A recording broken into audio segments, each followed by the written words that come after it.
Quand la médecine devient impuissante à guérir, se présentent les soins palliatifs.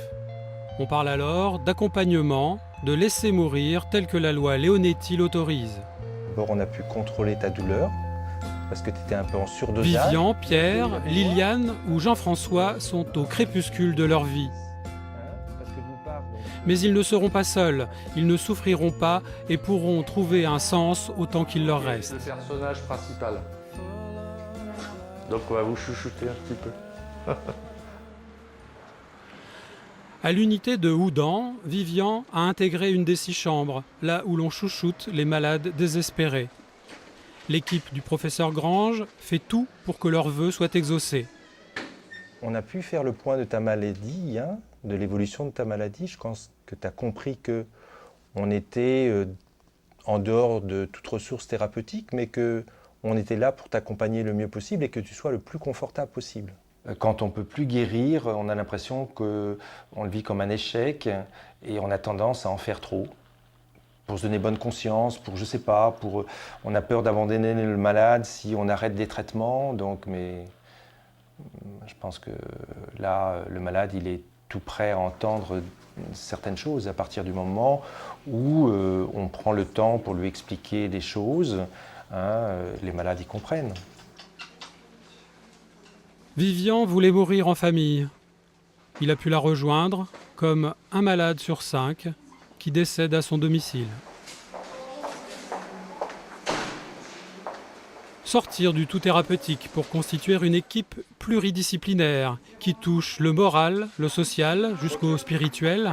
À Houdan, ils sont près d'une trentaine pour 6 patients. Les médecins ont tenté de guérir le cancer des poumons de Pierre, avec des complications au niveau des vertèbres, en vain. Et vous aviez de l'appréhension à venir ici en unité de soins palliatifs ou pas? Ah non, j'avais peur du changement, c'est tout. Ouais. Si j'avais su, j'aurais demandé un mois avant de venir ici. Ah bon? J'aurais pas hésité. Pas hésité, et pourquoi? Qu'est-ce qu'il y a de différent ici? Le confort déjà. Ah ouais? Ils m'ont fait faire des rayons. Mais normalement, les rayons, ça gomme le cancer, quoi. Et puis, je sais pas comment, je supportais pas les rayons. J'ai préféré arrêter tout, puis je me dis, bon, bah... Voilà, oui, peut-être... Bon, je regrette pas, je pouvais pas le supporter.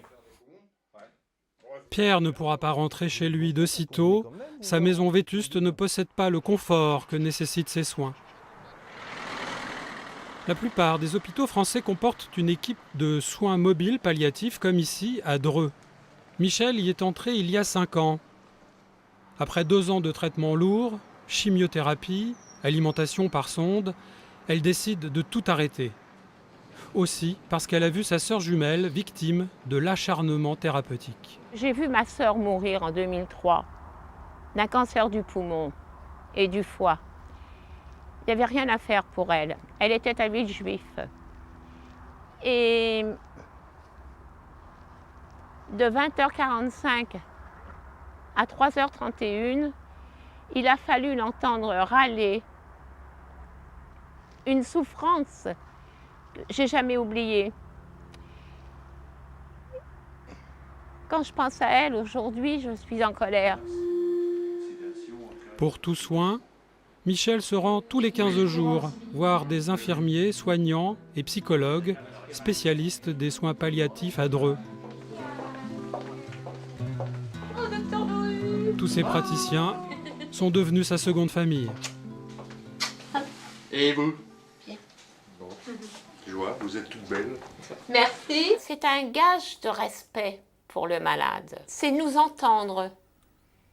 C'est respecter nos désirs. Et moi, ça m'a donné de la force. Je vous dis, moi, j'ai réussi à oublier que j'étais cancéreuse. Mais quand je le dis, c'est sincère. Il y a beaucoup de gens qui disent « Ah, les soins palliatifs, c'est s'occuper de la mort ». Non, la mort, personne ne la connaît, personne ne sait comment ça se passe, personne ne sait quand est-ce que ça va survenir. Donc on ne s'occupe pas de la mort. On s'occupe des gens qui sont dans la fin de leur vie et on s'occupe d'assurer cette fin de vie la plus confortable possible. Bon, monsieur Rousseau, comment ça va ce matin? Pas en forme? Non. Mal à la tête? Vous voulez partir? Vous voulez partir? D'accord. Nous, on donne beaucoup d'importance, toute l'équipe, au projet de vie. Hein, c'est-à-dire qu'on ne sait pas combien de temps il reste, mais dans ce temps qui reste, on va essayer de permettre qu'ils puissent rentrer chez eux, permettre que si c'est important pour eux de continuer à pouvoir descendre fumer leurs cigarettes, ça soit encore possible. C'est-à-dire de vivre normalement comme nous tous. Chaque malade ou ses proches sont en droit de prévoir la gestion de la maladie, comme Jean-François, qui voulait à tout prix rejoindre sa cabane au fond des bois. Ces directives sont respectées par les unités de soins palliatifs, mais encore insuffisamment dans certains services tenus par des médecins tout-puissants. La loi Leonetti pourrait être réformée sur ce point.